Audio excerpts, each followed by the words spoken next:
open up with questions over here to the right, Jeremy. Okay, Ryan, obviously, first time in a long time for having recruits at Ohio Stadium. I mean, how much preparation do you guys put into this week, knowing that you have obviously a huge game, but how do you balance that going into this weekend? Yeah, I think that recruits have been talking about coming to these games that they saw on the schedule, and a big number here. It's great to have families be able to see the crowd and the experience here of game day, which we're hoping is one of the best it's been in a long time around here. It's been, I guess, over 600 days since we've had a full stadium here in the Horseshoe, and what a big game, Pac-12 team coming in here. So yeah, I think the recruits and their families are going to be excited to be here, and the experience. Every time you visit campus, it's a different experience. This is obviously a unique one, first time back, and really hoping that the crowd is excellent.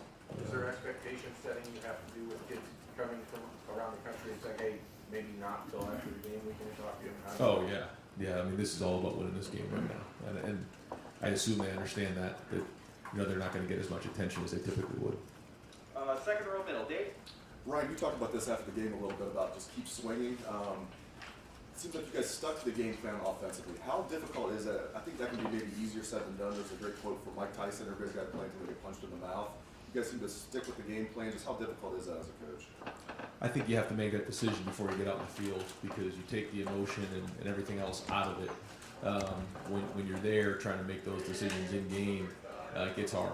And I think that's where all the game planning, all the decisions that you're making for the most part are done like now, Wednesday, Thursday as we head into it, because when you can get into those situations, you can feel the emotion in the game, and that's not typically when the best decisions are made. So we try to make those decisions ahead of time. No matter what happens, this is the best plan to win. You got to stick with it. I know talking about injuries is a touchy subject. How much can you share about Josh Proctor, Seven Banks, and Cam Brown? Yeah. I mean, that's when we went to the availability report, we kind of took that out of it for a lot of reasons, and certainly there are different situations for each person, and we just felt like moving forward, the best thing to do is not comment on any type of injuries. Second row right, Joey. Ryan, when you were reconfiguring the offensive line, putting guys in different spots, what ultimately about Nick Petitfer made you feel good about putting him as left tackle? Well, first, he's very talented, and we wanted to try to find our best five on the field at once, and we move those guys around, and I think Thayer's really going to increase his value by now showing that he can play two positions, and so that's going to pay huge dividends for him down the road. But moving Nick over and then DeJuan over at right tackle is something that we felt allowed us to get the best five on the field.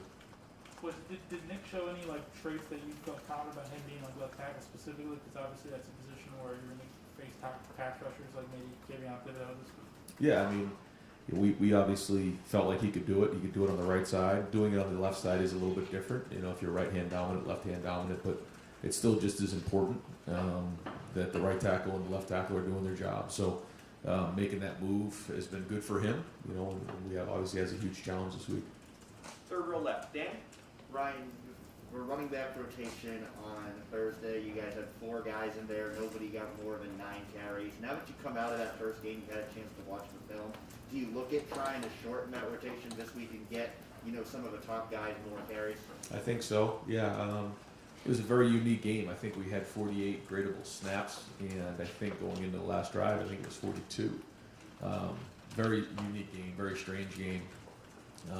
To have 45 points on 48 plays. I don't remember being in a game with that few plays. So I wish we had more plays that we could evaluate. But yeah, I think that moving into this game, that's probably the goal. Did Mayan do what he needed to do to kind of secure himself as that starting running back, and with Travion making that big play, is that kind of put him in position for more? Again, it's not a lot of plays. I mean, yeah, they made some plays and did a good job and did what they were supposed to do, but it's hard over just a handful of plays to make some hard decisions. But we're gonna do that and try to figure out what's best to win this game. Third row right, Tony. Ryan Travion Henderson in there at the end. Was that your call? Was that Tony's call? Who wants to take credit for that? For being in the game at that point? Yeah. Yeah, I let Tony make the decisions on that. I give him my input, but at the end of the day, I have a lot of respect and trust in Tony, and he knows those guys intimately, and you know, he's going to roll those guys in. And in that moment, he felt like he gave us the best chance to be successful, and that one turned out. So, and that's part of being, you know, as an offense and working together for now, I guess, going on 5 years, is you get to know each other pretty good, and that's the trust that you build. Would that play have been called, this touchdown play, would that have been called no matter which running back was in there, or did you call that for him? Yeah, I mean, there are times I think where we'll call certain plays based on who's in the game, but that's really hard as a play caller. I mean, there's so many things you're taking into consideration: down distance, the quarterback, you know, where you are in the field, the situation in the game, whether it's raining or not. I mean, so many things, and then all of a sudden you look up and see who's in the game. So we try to do that, but that's very difficult to do. Second row left, Steven. Just kind of following up on the recruiting thing. You guys, some people might use big games as a reason to have more official visitors on campus. You guys clearly aren't trying to do that. You have a lot of that heavy lifting in the summer. Why take that philosophy with it? Well, there's a balance. I think that you know, the more people you bring on campus, the less you know, attention you can spend with each person.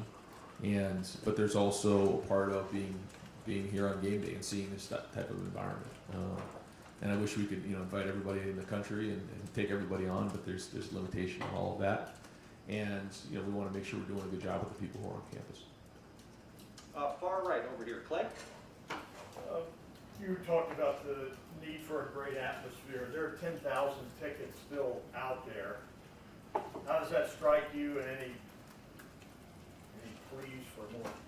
Well, no, I mean, I think that when you look at this game, it's you know, the first time there's been a game in the Horseshoe, and again over 600 days, and we need Buckeye Nation in this game. I mean, it's a very, very big game for our program, and we need them to be loud, especially on third down.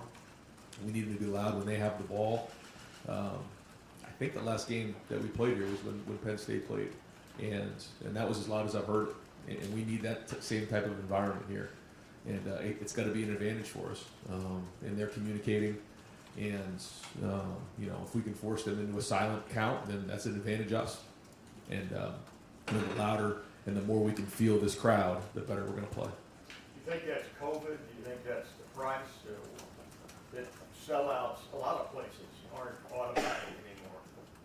Yeah, I mean, obviously in this past year, there's a lot going on and a lot of dynamics at play. But you know, to have, you know, if not 100,000, over 100,000 people at a game like this says a lot about Buckeye Nation after everything we've been through. And I know that there's so many people who are going to be dying to go into that shoe and you know, see the band and see us run out of that tunnel and obviously cheer on the Buckeyes and be together for a weekend. I think that's something that everybody misses around here, and I know there's a lot of people looking forward to it. Sixth row left, Brendan. Coach, back here, I want to ask about Jeremy Rucker. You know, he didn't really show up a lot of the stat sheet. There were a couple of really, really big blocks that he made that sprung touchdown plays. For folks that maybe didn't catch those blocks or see the reaction of the sideline, what's it do to the team when you see a guy make a play that can spring something big for your offense? Yeah, I thought he played well, graded a champion. Again, when you have 48 plays in a game and you're, you know, 50-50 in terms of run pass, you know, that's not a lot of touches. So he made a really good catch on the one.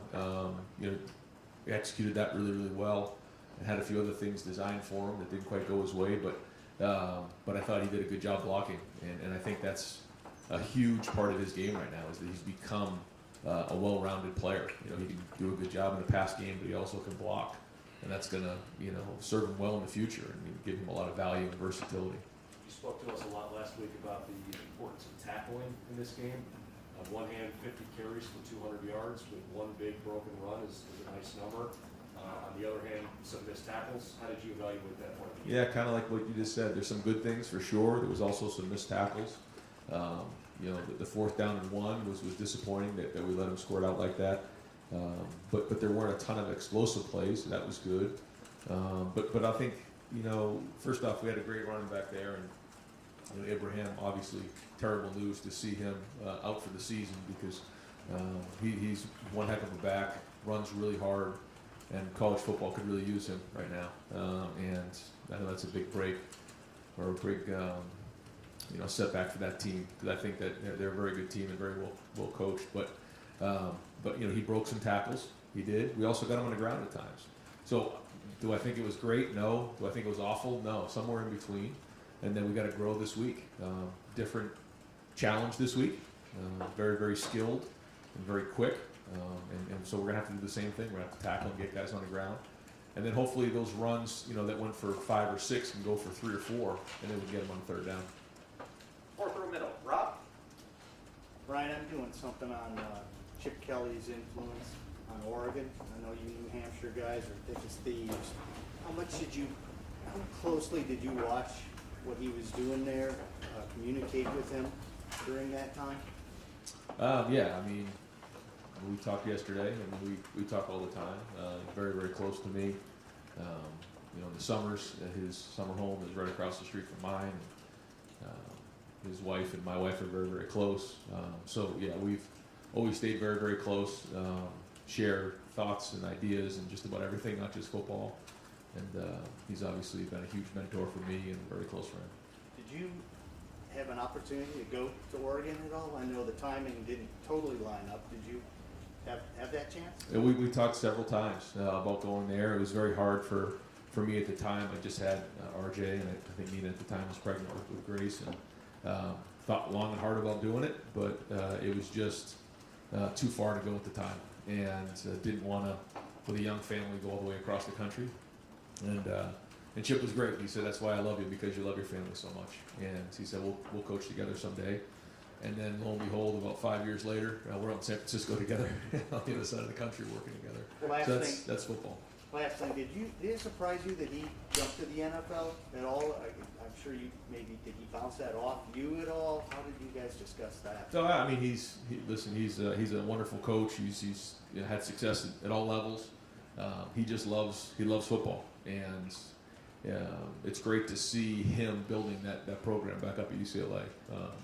I think he walked into a very difficult situation, and he's had a lot of patience there the last couple of years and building it the right way. I think that things are going well for him, and I think they're going to have a bright future there, because he's one of the best football coaches in the country.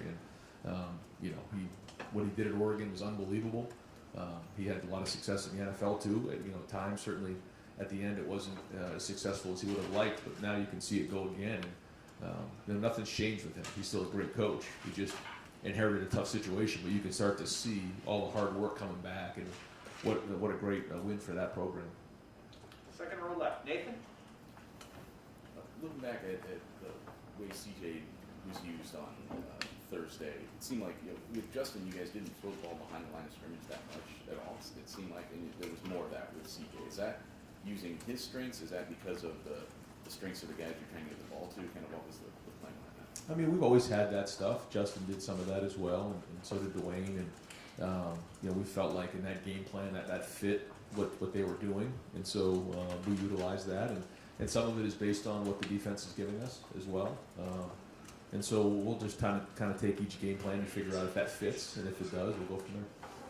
Have you kind of evaluated his performance, or maybe even just talk to him about what happened in that game? I guess what do you have a better understanding of now after that conversation and reevaluating? I just think going through a first game and going through some of that adversity early on opened your eyes to some things, and then working through that was great. So it's just the first step in a long journey for our offense and certainly for CJ. And so we'll see what this week brings us. Over here, like a better concept of how to call a game the next time, having gone through this the first time with him in a live situation of real gaming? I mean, no, I think I've kind of seen this before and been through it, so I kind of got it. But it's always unique. You're never sure what you're going to get. You just got to adapt from there. Over here to the far right. Don? Coach, how big of a challenge is this? And as you look at them in years past, I think Ohio State probably had the edge in a physical standpoint. How about this time around? Well, I think that Coach Cristobal is somebody who has a background in line play and brings a style of toughness to the table, and I think that they've embodied that. They've recruited really well. They're very, very athletic. It's a very, very good team that's coming in here with a lot of good players, and so it is a major challenge. And we're going to have to play and keep up with them speed-wise, and then they're going to be strong in the middle. We got to be strong in the middle. So anytime you go against a very good program like that, they have power, they have strength, they have toughness, but they also have speed and athleticism. Can you give the fans an idea of how what it was like for CJ, first start, never thrown a pass in college, to go into that kind of situation. And then, I don't know, how much will that help him down the road that he hung right? Well, now you can say that you have done it before. I mean, there was a lot of things going into that game that we could say that CJ hadn't done, and a lot of guys hadn't done, but he had never even thrown a pass. And it's one thing to be a first-time starter. It's another thing to be doing everything for the first time. And going on the road, playing in front of fans, being a starter, throwing a pass in a game, all those things. Throwing your first interception, throwing your first touchdown. And those are all new things for him. And so anytime those things are new like that, there's a toll that's taken. And so once it's behind you, then you can go upon that and use it as a reference point. And that's what we're going to do. So with that said, they say you make the most improvement from week 1 to week 2. What do you expect out of him? I mean, I don't know. I think we have to keep growing. I know that that's the case in a lot of situations because it gives you an idea where your team's at, and then you kind of go from there. But this is a game that, you know, obviously we've known this is coming for a long time, and we've been preparing, and so nothing's changed. I mean, we still have to. This will be the first time playing in the horseshoe now. So here we go, you know, with the fans and everything like that. So again, another new experience for everybody, a new game, you know, for all these young players. And certainly the quarterback's one of them, and so we'll go from there. But nothing's changed in terms of taking care of the football, running the offense, and being a great leader. Third row middle, Murph. Ryan, back to the running backs. I think Master was leading carries when you guys went into halftime. We didn't see him again. I assume that was a tactical thing. What went into the decision to kind of take out your veteran running back? Yeah, so again, I kind of leave those decisions to Tony based on what he's seen in practice. And again, that game was unique in that there was only, you know, we felt like we played half a game because of only 48 credited plays. So maybe the numbers would have been different if it was a longer game and we got into 70 plays like we typically do. But again, we'll just kind of leave that up to Tony as he does the rotation. We'll talk about it before and we'll agree on it, and then to see where it goes. But it's going to be a long season, so we're going to need everybody regardless. And after the game, you were asked about the secondary. I think you said you wanted to look at the film. Just as having a few days now, what was kind of your overall evaluation of how you guys played? I thought they competed. I thought that there was an edge to them. I thought there was an energy to them. Was there mistakes? Absolutely. Was there missed tackles? Yes. Was there some, you know, plays that they want back? Absolutely. But I think that there was, again, some learning. You know, I think some of these guys, again, the first time they've, you know, been in a situation like that, and so now again another reference point. But overall, there was some really good things. You know, for some young guys going in there, it certainly wasn't perfect. There's a lot of improvement to be made, and that has to happen. You know, otherwise we won't win this game. I mean, you know, we have to play really, really well in all three phases to win this game. This is a good team coming in here, so you know, looking forward to seeing those guys take the next step. Second row middle, Bill. Yeah, about the linebacker. Obviously, you guys, just in general on defense, played a lot of guys. Was that the plan to play that many guys, or do you kind of leave that up to Gary? Yeah, I mean, I think that one of the things that you saw in that game was that they were changing personnel a lot. So they would go from 11 personnel to like, you know, 13 with an extra tackle in the game. And so, you know, when you make that big of a jump from, you know, 11 to 12 to 13, we wanted to match personnel in that game because we felt like based on their style of play, that was really important. And so kind of what you saw in that game, it looked like a New York sidewalk at times. The guys are coming in, guys are coming out. And, you know, I thought they could have given us a little bit more time to sub. We seemed a little rushed at times. And so, but that was unique to that game. But that being said, we are going to play depth, and we're going to roll those guys. We'll talk and meet about it as we head into the game based on how the guys practice. And how did the linebackers play, and how do you feel about the defense in general coming out of that game? I thought the linebackers did some good things. I think, again, it's all an inexperienced group. They have not played a lot of football. When you think of those four guys that left last year, a lot of games, a lot of snaps under their belt. So there were some good things, and there's definitely potential there. There's some plays that they wish they had back. Overall, as a group, I thought it was, you know, solid performance, but again, room for some growth there. On defense, again, you know, to create those turnovers, they, you know, almost created 3 turnovers. The one, you know, Dallas gets the follow through on the pass, on roughing the passer there, and that was a tough call. I think if that goes the other way, you know, you get a chance for 3 turnovers now. That's really important in today's game. You can get turnovers like that, especially when you can get a turnover score. that's when you can turn the game upside down. So that part I was really excited about. I think the tackling overall was okay. We missed some, but we also made some. I think holding them to explosive plays was pretty good overall. Obviously, the 4th and 1 wasn't great.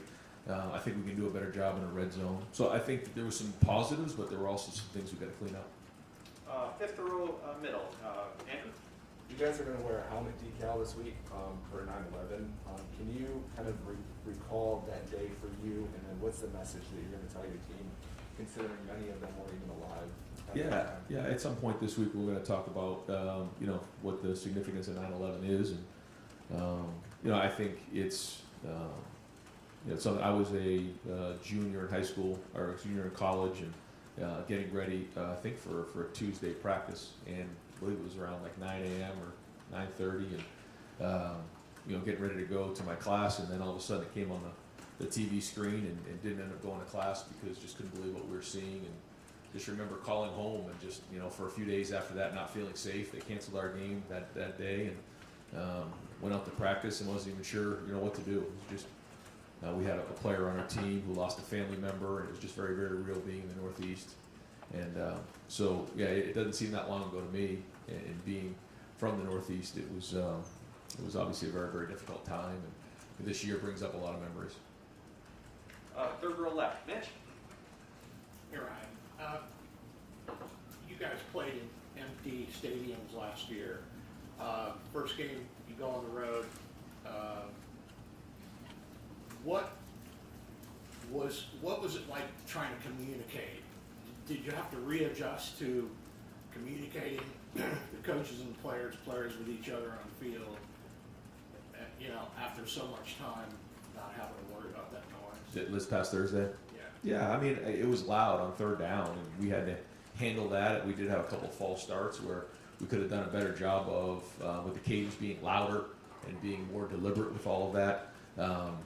So that was important. I think just the electricity of a big play on their side, of just handling your emotions and keeping those type of things in check.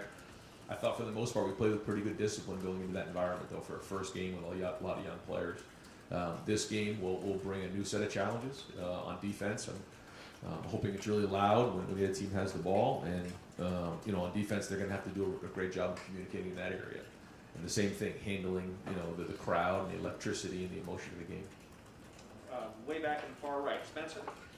Ryan, have you become numb to how good Chris and Garrett are in the open field? And if you haven't, is there ever a time where you just sit back and see those plays and wow, I have that at my disposal in this offense? Yeah, I try not to be numb to it because I appreciate it so much, and I think that when you look at the work ethic that both of those guys have put in this offseason, it was significant.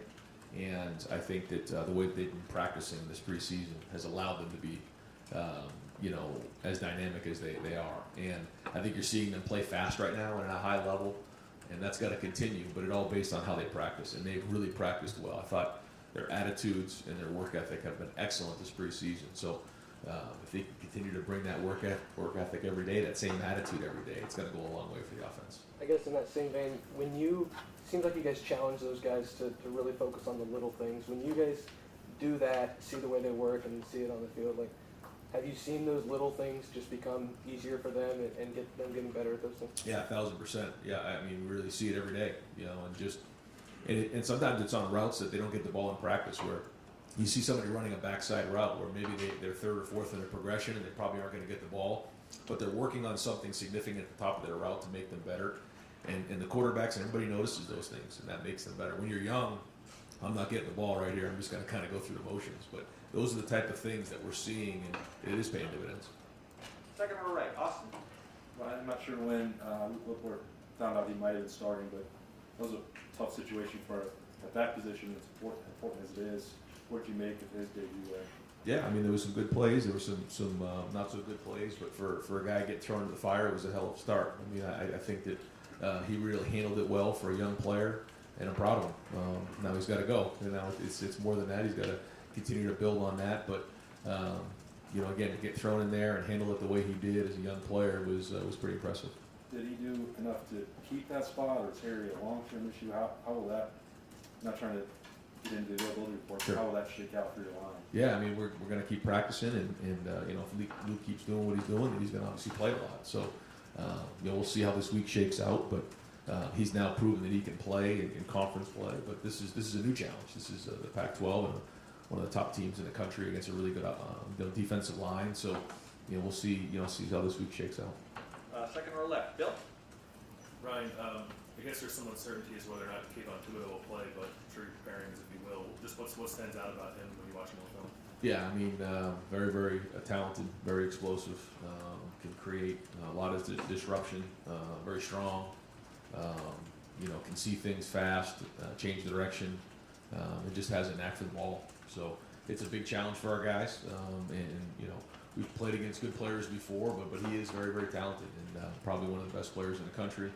And so we're going to have to, you know, make sure that we know where he is and have a good plan for it. But the challenge is they have other good guys in that defense that are very, very athletic and very strong. So it'll be a big challenge for our guys.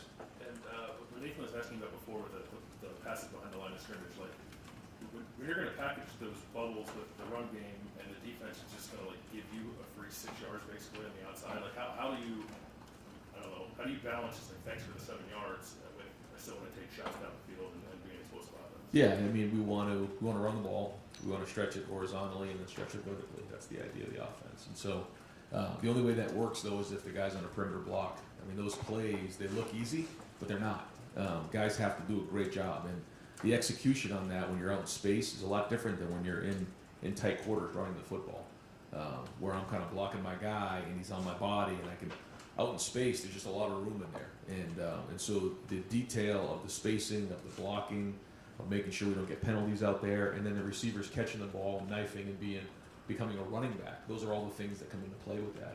And it's been a major emphasis for us in the off season, but it always is. I mean, that's something that has been a part of our game, you know, for the last 5 years here. Yeah, those and I guess the other kind of, I don't know, second level RPOs, if you want to call them. I don't know if you did a ton of those with Justin because you have these things that we can run threat. Do you incorporate those more now because CJ just isn't quite the same runner as Justin is? No, I mean, we really haven't changed much that way. You know, CJ can run the ball, and he will. And you know, we're going to incorporate as many of those things as we can, play action passes, and we just try to mix it up the best we can based on what we're seeing in the league. Third row right, Tim. Time for 2 more individuals. Tim, go ahead. 2 more individuals, okay. Denzel Burke, freshman, starting his first game.